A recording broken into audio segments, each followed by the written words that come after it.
इस वीडियो में बात युद्ध की। दरअसल मिडिल ईस्ट जंग तुरंत ही रुकने के आसार बिल्कुल भी नहीं है। अगर आप ऐसा सोच रहे हैं कि ये जंग रुक जाएगी तो ऐसे बिल्कुल भी आसार नजर नहीं आ रहे हैं, क्योंकि ईरान की जमीन पर अब 2500 सैनिक अमेरिका भेजेगा। नमस्कार, आप देख रहे हैं न्यूज़ 18 का डिजिटल प्लेटफॉर्म। मैं हूं आपके साथ श्रुति श्रीवास्तव। अमेरिका हॉर्मुज़ स्ट्रेट खुलवाने के लिए ईरान पर दबाव बढ़ा रहा है। खर्ग आइलैंड पर कब्जा या नाकाबंदी की योजना बन रही है। 2500 मरीन सैनिक भेजे जा रहे हैं, जबकि और टुकड़ियां भी रास्ते में हैं। लक्ष्य है तेल सप्लाई बहाल करना और ईरान को बातचीत के लिए मजबूर करना। विस्तार से आपको समझाते हैं। दरअसल मिडिल ईस्ट में बढ़ते तनाव के बीच अमेरिका अब बड़ा कदम उठाने की तैयारी कर रहा है। डोनाल्ड ट्रंप की सरकार ईरान पर दबाव बनाने के लिए उसके खर्ग आइलैंड पर कब्जा करने या वहां समुद्री नाकाबंदी करने की योजना बना रही है, पर विचार कर रही है। इसी योजना के तहत करीब 2500 मरीन सैनिकों की एक टुकड़ी जल्द ही इलाके में पहुंचने वाली है। खर्ग आइलैंड ईरान के तट से करीब 15 मील दूर है। यहां से ईरान का लगभग 90% कच्चा तेल बाहर भेजा जाता है।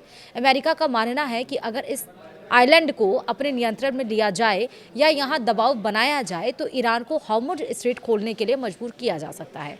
इस समय ईरान ने इस स्ट्रेट से गुजरने वाले कई तेल टैंकरों को रोक रखा है। यह दुनिया के सबसे अहम तेल रास्तों में से एक है, जहां से लगभग 5वां हिस्सा तेल और गैस गुजरता है। इसी कारण पूरी दुनिया में तेल और गैस की कीमतें तेजी से बढ़ रही हैं। स्ट्रेट ऑफ हॉर्मुज़ बंद होने की वजह से दुनिया भर में पेट्रोल, डीजल और गैस की कीमतों में इजाफा हो रहा है। अमेरिकी मीडिया एक्सियोस के मुताबिक अमेरिका तुरंत खर्ग आइलैंड पर कब्जा नहीं करेगा। पहले वह ईरान की सैन्य ताकत को कमजोर करना चाहता है और इसके लिए अगले करीब 1 महीने तक हवाई हमले जारी रखे जा सकते हैं।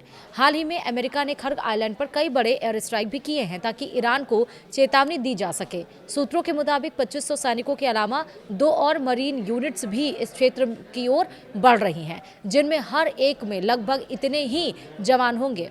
व्हाइट हाउस अब पेंटागन और ज्यादा सैनिक भेजने पर भी विचार कर रहे हैं, लेकिन इसे लेकर अभी कोई अंतिम फैसला नहीं हुआ है। वहीं अमेरिकी अधिकारियों का कहना है कि ट्रंप हर विकल्प खुला रखना चाहते हैं। जरूरत पड़ने पर जमीन हमला भी किया जा सकता है। हालांकि कुछ एक्सपर्ट्स इसे खतरनाक मानते हैं। उनका कहना है कि खर्ग आइलैंड पर कब्जा करने के बाद भी यह जरूरी नहीं है कि ईरान झुक जाए, क्योंकि वह दूसरी जगहों से तेल सप्लाई रोक सकता है।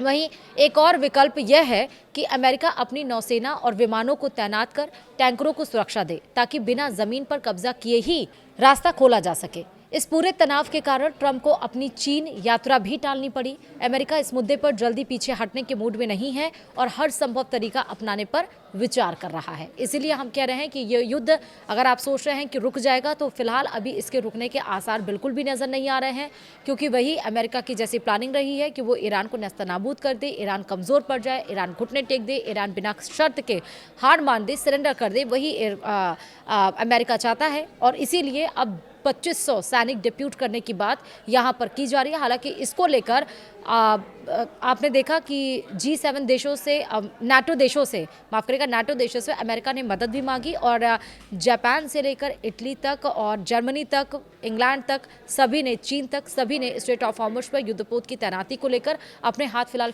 पीछे खींच लिए थे। और साथ ही अब इस पे स्टेटमेंट भी आया था डोनाल्ड ट्रंप का कि सबसे पावरफुल कंट्री अगर पूरे वर्ल्ड में कोई है तो वो है अमेरिका, और नाटो देश हमेशा जरूरत के समय में कभी भी वो साथ नहीं दिया। और उसने जो रिएक्शन दिया नाटो देशों ने, वो उन्हें पहले से कहीं ना कहीं अनुमान था कि वो ऐसा ही करने वाला है। तो पूरा मिलाकर कि अभी युद्ध संग्राम जो छिड़ा हुआ है ईरान, इजराइल, अमेरिका के बीच में, वो फिलहाल खत्म नहीं होने वाला। वीडियो में इतना ही। नमस्कार।